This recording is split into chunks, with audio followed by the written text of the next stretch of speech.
In the silent cemetery, a black billionaire collapsed before his daughter's grave, his shoulders trembling as though his heart had been torn in two. Tears fell onto the cold stone, dissolving into wordless despair. But he didn't know, just a few yards away, behind the shadow of an old oak tree, the 9-year-old girl everyone believed was dead stood watching him, shivering, alive, carrying a secret that could destroy everything. If he knew his daughter had survived 6 months of captivity, would it be a miracle or the beginning of a new nightmare? John Harrison had built an empire from nothing. The son of a factory worker and a school janitor, he had clawed his way through poverty, discrimination, and doubt to become one of the most successful black real estate developers in America. Harrison Estate now owned commercial properties in 12 states, and his name appeared regularly in Forbes and Business Insider. But none of that mattered anymore. 6 months ago, a fire had consumed the guest house on his property. By the time firefighters arrived, there was nothing left but ashes and the charred remains of what investigators believed was his 9-year-old daughter, Isabella. The official report called it an electrical accident. The funeral was attended by over 500 people, and John Harrison, the man who had conquered every obstacle in his path, had been destroyed. He had lost 30 pounds since the funeral. His once powerful frame now seemed hollow, his designer suits hanging loose on shoulders that had forgotten how to stand straight. He hadn't been to the office in months. His brother Mark had taken over day-to-day operations, while his wife Stella managed the household and made sure he ate, slept, and took his medication. Every Saturday morning, without fail, John drove to Oakwood Cemetery. He would kneel before the small marble headstone that bore his daughter's name, and he would weep. Sometimes for minutes, sometimes for hours. The groundskeepers had learned to leave him alone. This Saturday was no different. The autumn air carried the smell of dying leaves as John lowered himself onto the grass, his knees pressing into the cold earth. He traced the letters carved into the stone. Isabella Grace Harrison, beloved daughter, forever 9. "I'm so sorry, baby girl," he whispered, his voice cracking. "Daddy's so sorry he couldn't save you." What John didn't know, what he couldn't possibly know, was that the daughter he mourned was not dead. She was standing behind an oak tree less than 20 feet away, watching him cry. Isabella had been held captive for 6 months in an abandoned farmhouse deep in the woods, nearly 2 hours from the city. Her prison was a small room with a mattress on the floor, a bucket in the corner, and a window that had been nailed shut. A man she knew only as the guard brought her food twice a day and locked the door behind him. She didn't know his name. She didn't know where she was. All she knew was that she had been taken from her bed the night of the fire, drugged, and brought to this place. For months, Isabella had studied every detail of her captivity. She learned that the guard drank heavily on Saturday nights, often passing out before midnight. She memorized the sounds of his footsteps, the rhythm of his snoring, the location of every creaky floorboard between her room and the back door. She was only 9 years old, but 6 months of fear had sharpened her mind in ways no child should ever experience. 3 weeks ago, she had found the key. The guard had dropped it while drunk, and it had slid under the door into her room. Isabella had hidden it beneath her mattress, waiting for the right moment. Last night had been that moment. She had slipped out through the back door while the guard snored in his chair, the smell of whiskey thick in the air. Then she had run. Through the dark woods, branches scratching her face and arms, her bare feet bleeding on rocks and roots. She had no phone, no map, no idea where she was going. But she remembered the route from the few times she had been moved. The shape of the hills, the distant sound of highway traffic, the position of the stars. By dawn, she had reached the edge of the city. Exhausted, starving, and terrified, Isabella had only one thought: find her father. But she couldn't go home. During her captivity, she had overheard things. fragments of phone conversations between the guard and someone he called the boss. A woman's voice on speakerphone, cold and businesslike. Isabella had recognized that voice. It belonged to Stella, her stepmother. And one conversation, just 2 weeks ago, had revealed everything. "He's getting weaker," the guard had reported. "The medication is working. A few more months, maybe less." "Good," Stella had replied. "Once he's gone, we inherit everything. Just make sure the girl stays hidden. We might need her later." Isabella didn't fully understand what medication meant in this context, but she understood enough. Her father was being poisoned. Her stepmother and someone else, she didn't know who, were killing him slowly, and they were keeping her alive as some kind of insurance. She couldn't go to the police. She was 9 years old, covered in dirt and scratches with no proof of anything. They would call Stella, they would send her home, and then she would disappear again, this time forever. So Isabella had come to the only place she knew her father would be, the cemetery where he believed she was buried. Now, hiding behind the oak tree, she watched him sob. The man who had once seemed invincible, who had carried her on his shoulders and promised to protect her from anything, looked broken beyond repair. His shoulders shook with each cry. His hands trembled as they touched the cold stone. Isabella felt her own tears falling. She wanted to run to him, to throw her arms around him and tell him she was alive. But fear held her back. What if someone was watching? What if Stella had people following her father? What if revealing herself meant death for both of them? She stood frozen, caught between terror and love. Then her father said something that shattered her hesitation. "I can't do this anymore, Isabella," John whispered to the grave. "I can't keep living without you. Maybe it's time I join you." The words hit Isabella like a physical blow. Her father wanted to die. He was giving up. And if she didn't act now, she might lose him forever. Not to Stella's poison, but to his own despair. She stepped out from behind the tree. "Daddy!" The word came out as barely more than a whisper, but in the silence of the cemetery, it carried like a thunderclap. John's body went rigid. For a long moment, he didn't move, didn't breathe. He had heard that voice in his dreams every night for 6 months. He had imagined it in crowds, in empty rooms, in the quiet moments before sleep.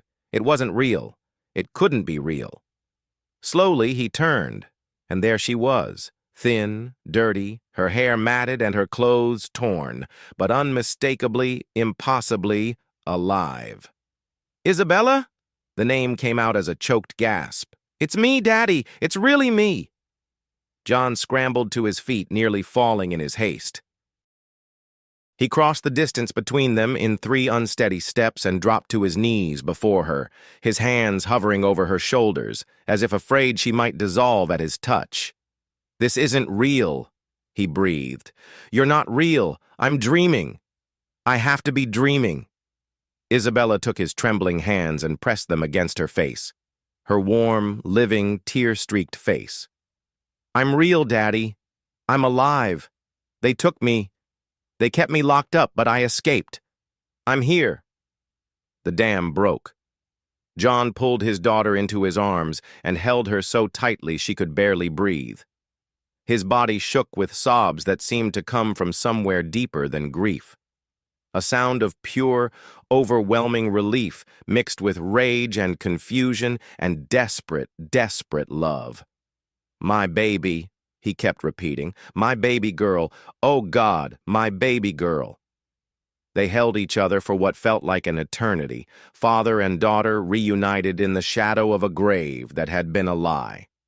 When John finally pulled back, his eyes were red and his face was wet, but something had changed in his expression. The broken man from moments ago was gone. In his place was something harder, something dangerous. "Who did this?" His voice was low and controlled, but Isabella could hear the fury beneath it. "Who took you? Where have you been? I'll kill them. I swear to God I'll kill them with my bare hands." "Daddy, Listen to me. Isabella gripped his hands tightly. It was Stella. And someone else. I don't know who, but I heard his voice on the phone. They're poisoning you. The medication you're taking, the tea she makes you, it's killing you slowly. They want your money. John's face went pale. Stella? That's impossible. She's been taking care of me. She's been killing you, Isabella interrupted, her young voice carrying a weight no child's voice should hold. I heard them talking. They said a few more months, maybe less. Daddy, you have to believe me. For a moment, John simply stared at his daughter. The girl who had left him 6 months ago had been sweet, innocent, sheltered. The girl standing before him now had the eyes of someone who had seen too much, survived too much, grown up too fast. He believed her. God help him. He believed every word. We're going to the police, he said, standing abruptly. Right now, we're going to— No! Isabella grabbed his arm. Daddy, we can't. If they find out I'm alive, they'll kill us both. They have people. The man who guarded me. He'll tell them I escaped. They're probably already looking for me. If we go home, if we go to the police, if anyone sees me— She didn't finish the sentence. She didn't have to. John felt his rage collide with a terrible realization. His daughter was right. He couldn't simply expose Stella and her accomplice, not without putting Isabella in immediate danger. These people had staged a fire, faked a death, kept a child prisoner for half a year. They would not hesitate to kill again. Then what do we do? He asked, his voice barely above a whisper. Isabella looked up at him with eyes that had seen too much darkness for a 9-year-old. But beneath the fear, beneath the trauma, there was something else, a spark of determination that reminded John of himself. We have to be smarter than them, she said. We have to make them think they've won, and then we have to destroy them. John stared at his daughter, this child who had survived the unsurvivable, who had escaped the inescapable, who was now asking him to fight the people who had tried to destroy them both. He knelt before her again, placing his hands on her shoulders. I spent 6 months wanting to die, he said quietly. I thought I had lost everything. But you came back to me. You survived when no one thought you could. And now you're telling me we have to fight. He pulled her close, pressing his lips to the top of her head. I won't let them hurt you again, Isabella. I don't know how yet, but I promise you. We're going to make them pay for what they did, and we're going to do it together. For the first time in 6 months, Isabella allowed herself to feel something other than fear. She felt hope. John drove Isabella away from the cemetery using back roads, his mind racing through possibilities. He couldn't take her home.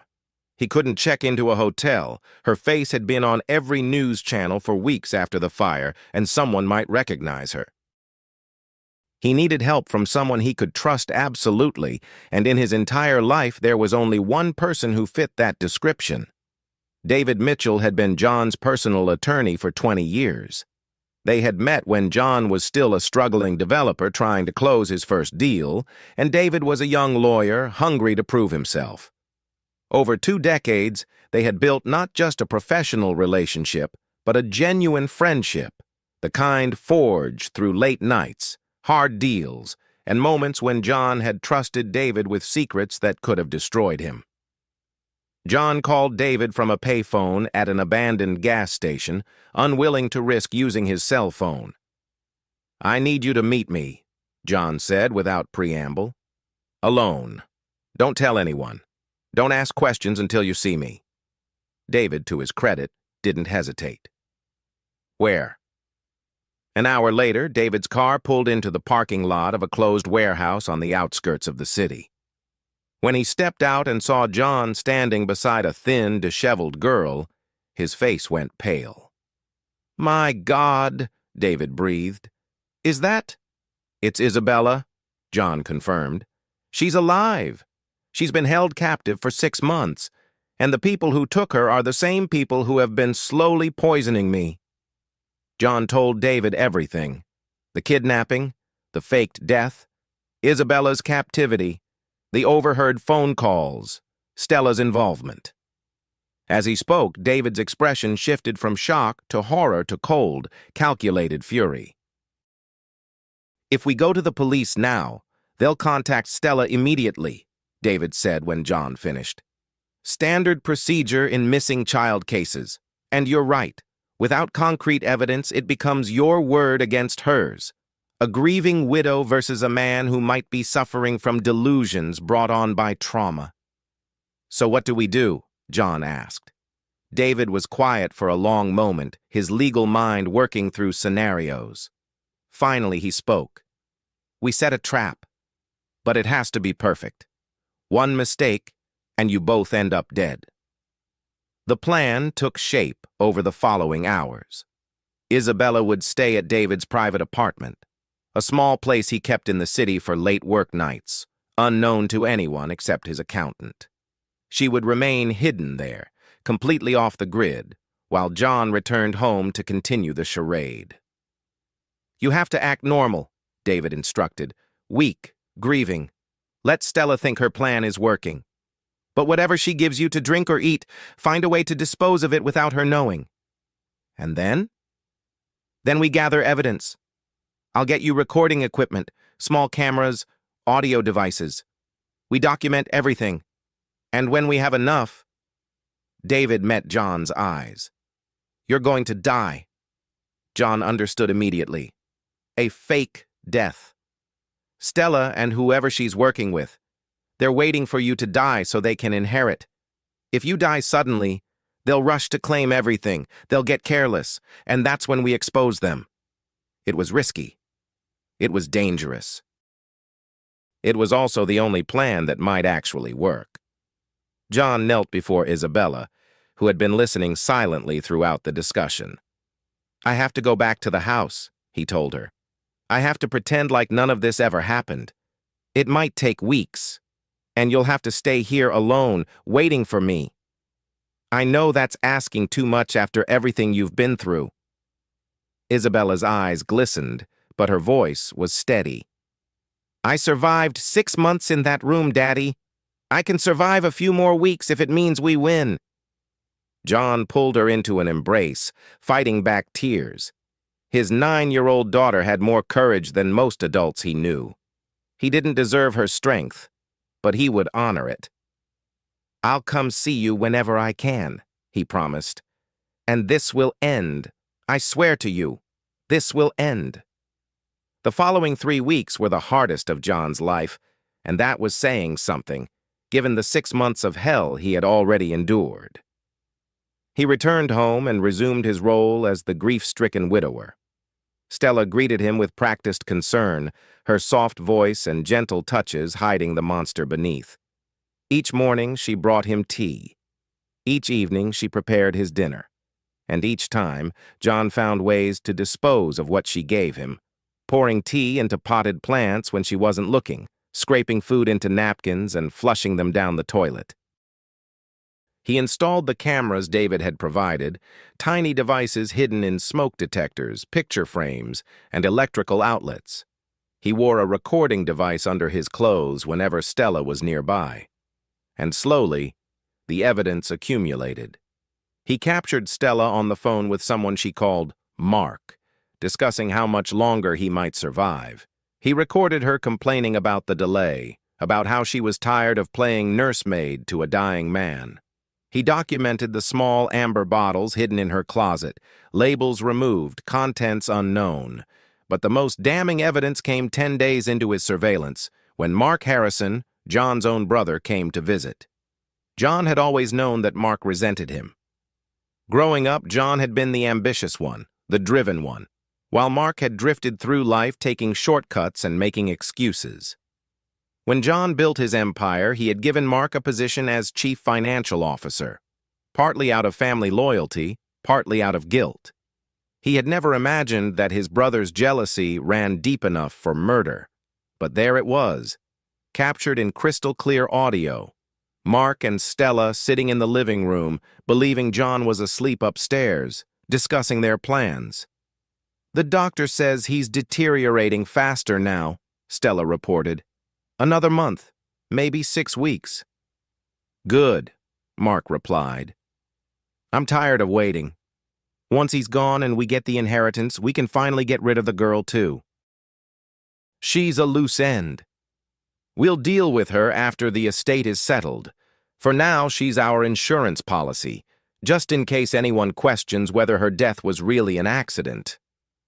John had listened to the recording in David's car later that night, his hands shaking with rage, his own brother, his own wife, conspiring to kill him and eventually murder his daughter, all for money. "I want to destroy them," John said, his voice barely controlled. "You will," David assured him. "But we do this right. We do this in a way they can never recover from." 3 weeks after Isabella's escape, John Harrison died. The plan was executed perfectly. David had brought in a trusted doctor, a man who owed John his life after John had funded his daughter's cancer treatment years ago. Together, they staged a collapse in the Harrison home.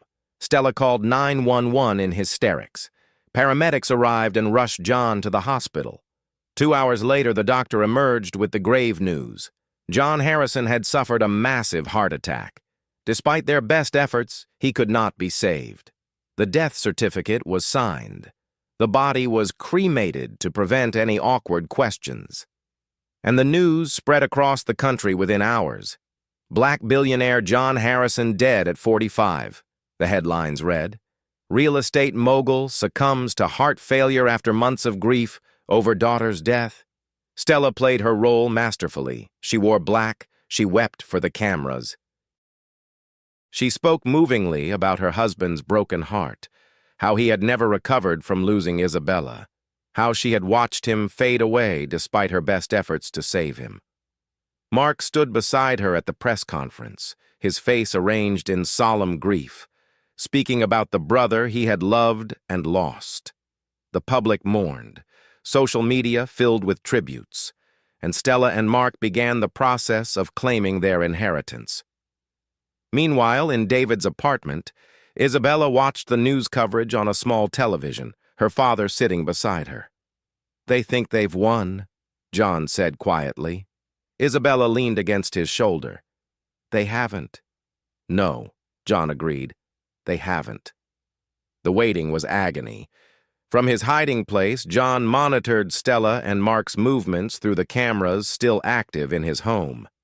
He watched them celebrate with champagne the night after his funeral. He listened to them discuss which properties they would sell first, how they would divide the fortune, what they would do with their new freedom. He also watched them grow careless. Without John to monitor, they spoke openly about their crimes. They called the guard who had held Isabella, a man named Ray, and instructed him to clean up the farmhouse. They discussed the timeline for dealing with Isabella once the estate was settled. John documented everything. David built the case, and the date for the inheritance hearing approached.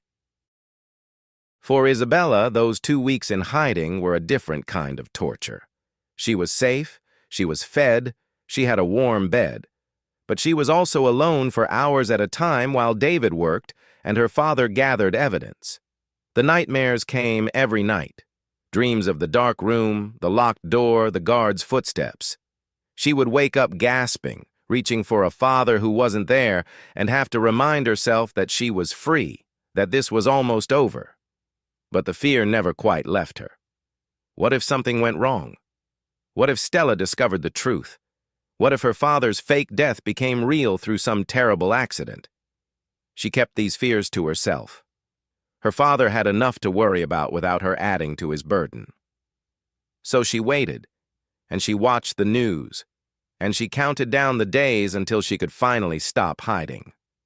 The inheritance hearing was held in the downtown courthouse, a grand stone building that had seen countless legal battles over its 100-year history. Media trucks lined the street outside. Reporters jostled for position. The death of a black billionaire and the disposition of his fortune was national news, and everyone wanted a piece of the story. Inside the courtroom, Stella sat at the plaintiff's table, dressed in elegant black, dabbing at her eyes with a silk handkerchief.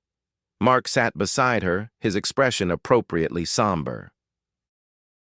Their attorneys had prepared all the necessary documents: the will, the death certificate, the proof of marriage and blood relation.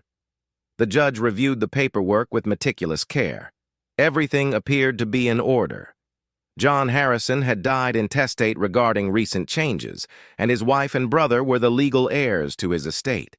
"If there are no objections," the judge announced, "I am prepared to authorize the transfer of assets to the surviving family members." Stella picked up the pen to sign the documents. Her hand was steady. Why wouldn't it be? Everything had gone exactly according to plan. John was dead. Isabella was hidden away, ready to be disposed of, and the fortune she had spent 3 years cultivating was finally within her grasp. She signed her name with a flourish. Mark signed after her, allowing himself a small smile. The judge reached for his stamp, and then the courtroom doors burst open. Every head turned. Cameras swung toward the entrance, and Stella's pen clattered to the table as the color drained from her face. John Harrison stood in the doorway, alive, tall, his eyes burning with cold fury, and beside him, holding his hand, was Isabella, the daughter everyone believed had died in a fire 6 months ago. "I think," John said, his voice cutting through the stunned silence, "there may be some objections after all." The courtroom erupted. Reporters shouted questions. Cameras flashed. Spectators leaped to their feet.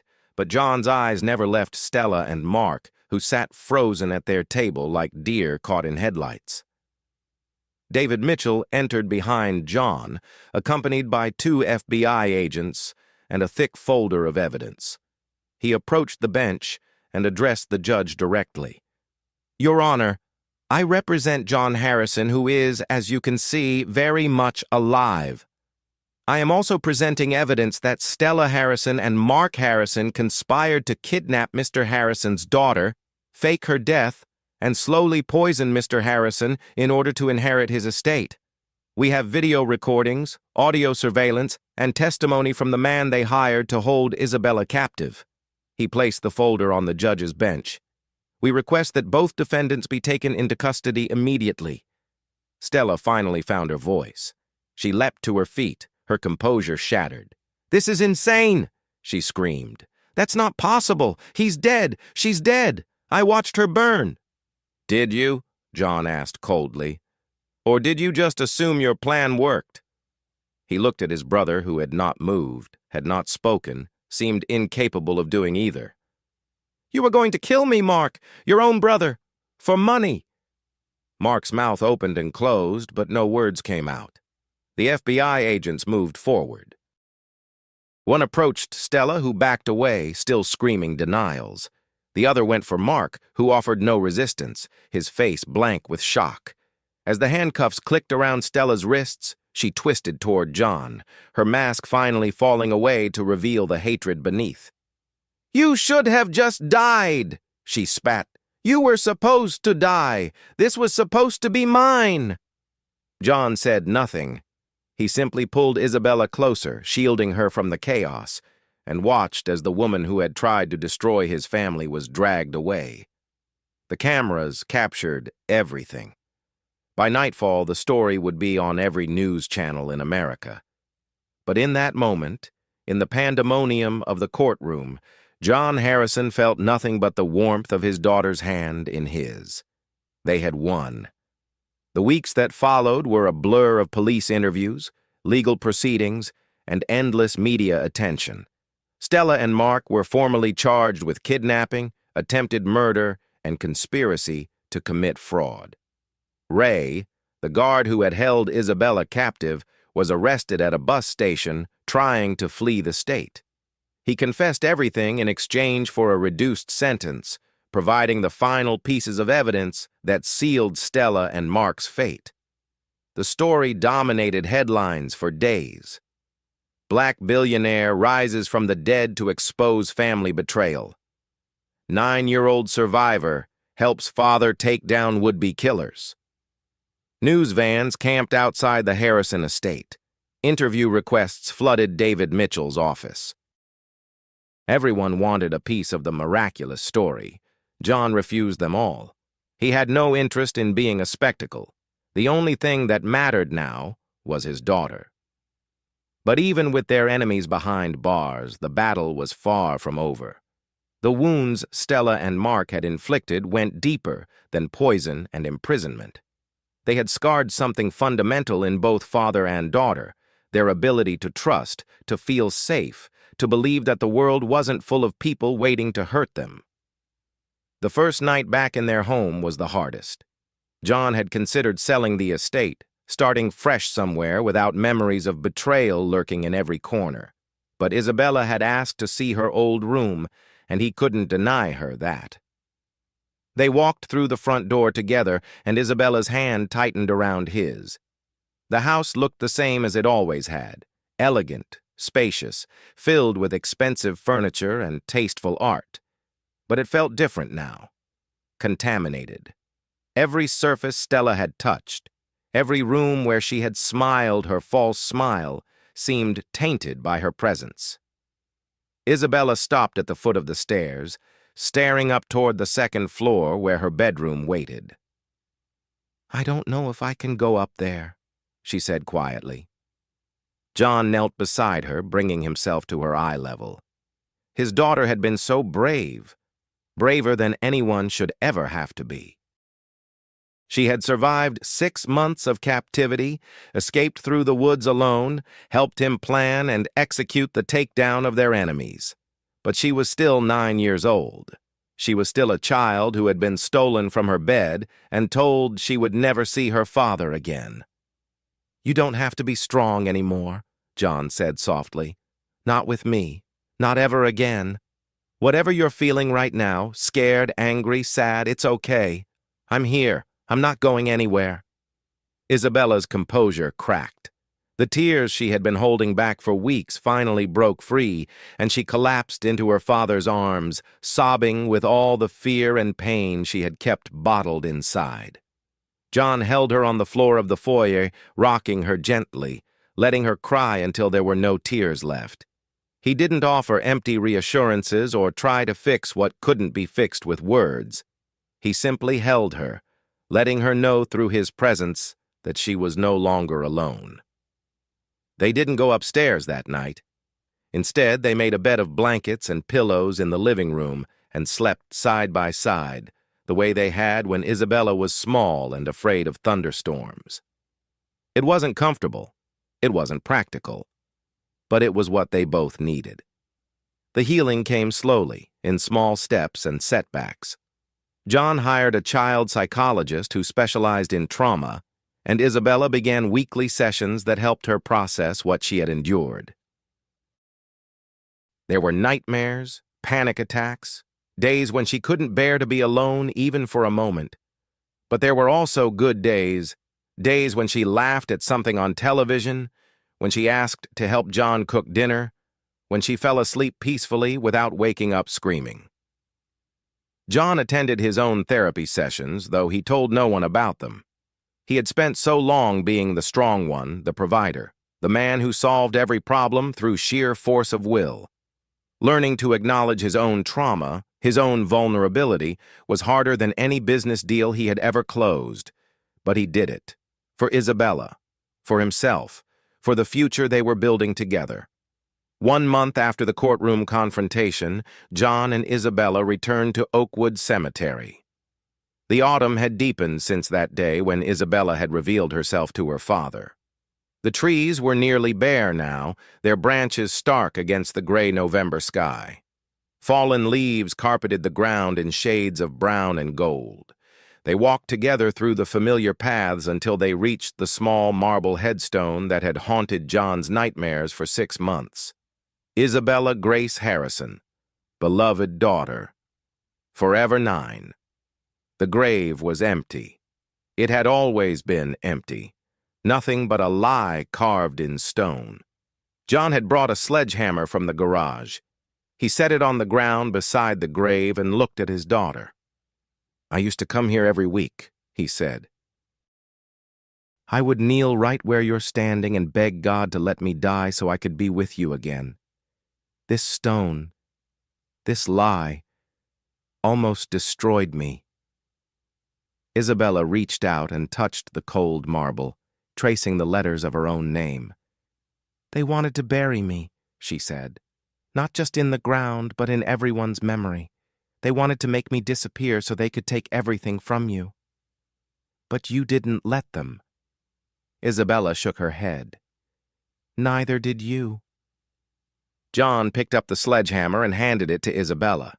It was heavy, too heavy for a 9-year-old to swing effectively. But this wasn't about effectiveness. It was about closure.